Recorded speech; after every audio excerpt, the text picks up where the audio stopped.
Ah oui, ça démarre. Ok. Alors bonjour tout le monde. Alors je suis contente de me remettre en ligne et de partager avec vous deux choses qui sont importantes.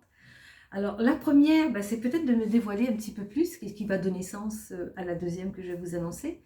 Me dévoiler un petit peu plus pour savoir un petit peu plus qui je suis, parce que la plupart des gens ne savent pas vraiment qui je suis. Ça me fait rire quand je dis ça. Mais un aspect de moi qui je réserve, que j'ai toujours gardé très simple dans ma vie, c'est cette capacité extrasensorielle dans laquelle j'ai baigné toute ma vie, hein. Avoir cette capacité de voir le lendemain, de voir en dehors de ici et maintenant et de voir les lendemains. Je dis ça parce que je ne veux pas rentrer dans l'égrégore de voyance, médium et tout ça. Je veux vraiment rester parce qu'il y a tout un égrégore qui vient avec, puis je veux sortir de cet égrégore. Euh, c'est ça, c'est de voir au-delà du ici et maintenant. C'est toute cette capacité extrasensorielle, comme je disais tout à l'heure, télékinésiste, tous ces aspects hors physique finalement qui m'habitent depuis ma très jeune enfance, à tel point que dans ma famille on me traitait la sorcière, la petite sorcière dans ma famille.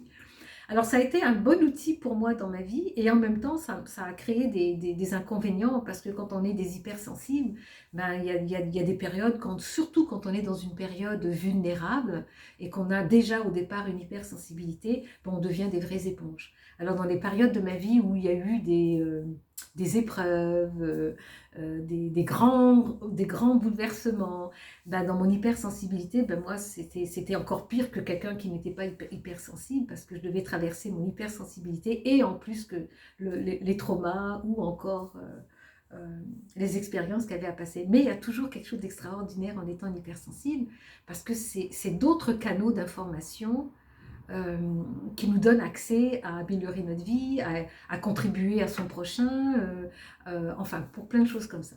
Donc voilà, ça c'est un aspect que j'ouvre maintenant parce que j'ai toujours regardé ça comme, non pas secret, mais comme étant quelque chose qui n'était pas nécessaire à dire, mais qui va peut-être permettre aux gens de saisir ce que j'ai à apporter maintenant et ce à quoi j'ouvre au grand public. Avant c'était dans des cercles fermés, maintenant c'est dans le grand public. Donc je fais des ateliers, surtout depuis l'année dernière. Il y a un nouvel atelier qui est arrivé et qui m'a été insulfé, je pourrais dire. C'est un atelier sur l'ancrage et l'enracinement. Pourquoi l'ancrage et l'enracinement? C'est parce que cet atelier a commencé d'abord avec moi. Un atelier qui permet au corps de porter de auto-vibratoire. Alors qu'est-ce que ça veut dire ça? Ça peut être du charabia pour certains, mais dans ce grand passage dans lequel on est en ce moment, on le sait de toute façon, le taux vibratoire augmente, tout est en train de se transformer, le niveau de conscience augmente, on peut le voir au niveau avec les animaux qui ont des comportements qu'on dirait, hein, on dirait un humain dans le sens que ils ont des sentiments, ils les démontrent. On va voir un canard qui va nourrir des poissons, on va voir une lionne qui va élever un faisan ou peu importe un autre animal qui normalement elle va le chasser et le bouffer et là elle va l'élever comme son propre enfant. Les animaux s'entraident maintenant, c'est très particulier. Oui, mais le niveau de conscience augmente pas juste sur l'humain, mais je dis bien sur le vivant. Regardez vos plantes, comment elles se comportent. Alors regardez, tout ce qui est dans le vivant est transformé maintenant et ce n'est pas fini, on continue à s'élever dans la conscience et dans la transformation. À travers tout ça, je m'aperçois que avec les traumas planétaires au niveau du confinement et tous les impacts collatéraux qu'il y a eu à travers ce grand changement, porter des masques, vaccins, non vaccins, je ne rentrerai pas dans cette conversation, mais il y a eu des gros chocs et on voit combien il y a eu des impacts psychologiquement sur l'ensemble de l'humain sur la planète. Bien, il y a quelque chose aussi d'important, c'est s'ancrer dans son corps. On a beau dire de rester aligné, hein, on entend beaucoup ça, rester aligné, élever votre conscience, rester aligné, prier, nanana.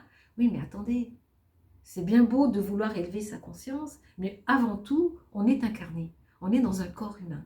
Notre corps, il est humain et on est incarné.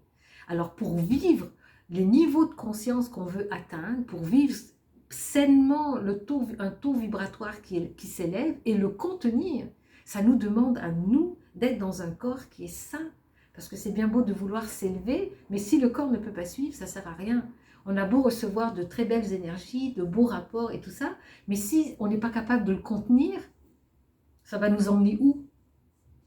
On ne pourra pas le contenir, on ne pourra pas le garder. C'est que ça, on va recevoir, mais on ne pourra pas garder parce que le corps ne pourra pas supporter. Donc, je vivais quelque chose de particulier l'année dernière, parce que oui, j'ai donné différents ateliers, mais celui-là, l'ancrage et l'enracinement, l'année dernière, j'ai reçu intuitivement et fortement, je dirais, de m'ancrer et de m'enraciner, car je ne pourrais pas soutenir cet auto-vibratoire qui se déverse sur la planète. J'ai beau m'élever consciemment, mais au niveau de ma conscience, mais je ne pourrais pas contenir. Et là, j'ai créé un atelier et j'ai été guidée. Je pourrais vous dire que cet atelier, je ne l'ai pas juste fait, j'ai été inspirée par la grâce de Dieu, par la gloire de Dieu, je dirais. J'ai été inspirée à créer un atelier, je l'ai vécu moi-même. Après ça, je l'ai vécu avec une couturière, oh, son nom ne vient plus là, oh, c'est dommage, Amishika, voilà. Amishika, elle a bien voulu venir avec moi au parc. Puis elle m'a apporté des instruments que j'avais besoin, que je n'avais pas accès. Et elle, en tant que couturière, elle avait. Donc on a expérimenté l'atelier dans un parc toutes les deux et c'était magnifique. Ensuite, j'ai commencé à l'offrir. C'est magique. C'est magique. On n'est plus dans son corps de la même façon. Et on a un autre sens de s'ancrer et d'habiter son corps. Et on a la valeur intrinsèque d'être dans son corps pour contenir les plus beaux joyaux qu'on veut. Alors, je pourrais même rajouter que vous avez des projets, vous voulez avoir de l'argent, vous voulez créer des choses. Si vous n'êtes pas ancré dans votre corps, tout ce que vous projetez va être à la hauteur de ce que vous pouvez contenir. Alors, si vous n'êtes pas enraciné, ne vous attendez pas à avoir des milliards, à avoir des projets qui naissent avec une puissance. Ils vont naître avec l'incarnation dans laquelle vous prenez votre place dans le monde. Alors, soyons dans notre corps. Et quand je dis soyons, moi je m'adresse à tout le monde. On a de façon impérative sur le chemin de l'évolution d'être incarné dans son corps avant tout. Avant de vouloir monter, on habite dans un corps, habitons notre corps. Et si vous êtes déjà en haut, ben, revenez à vous, puis habitez votre corps à 100%. Alors, j'offre un atelier, le prochain atelier est le 14 mai. Le lieu n'est pas encore établi, mais ça va venir. Alors, vous allez voir juste en dessous de la vidéo, vous allez voir un formulaire où vous pouvez vous inscrire. Alors, je vous invite à vous inscrire si vous êtes intéressé. Et je vous dis, ça va être extraordinaire. Les places sont limitées, on ne peut pas prendre des grands groupes. Alors, je prends des groupes entre 14 et 16 personnes, mais c'est limite là. Alors, je vous invite les premiers arrivés, les premiers servis. Voilà, alors je vous laisse avec ce petit goût d'enracinement et c'est spécial, c'est vraiment spécial. Vous ne serez plus dans votre corps de la même façon et vous ne voudrez plus vous séparer de votre corps. Vous allez habiter votre corps là de façon extraordinaire. Et cette révélation de la beauté d'être dans un corps physique, c'est extraordinaire. Un atelier de 3 heures, c'est en matinée, c'est de 9 heures à midi.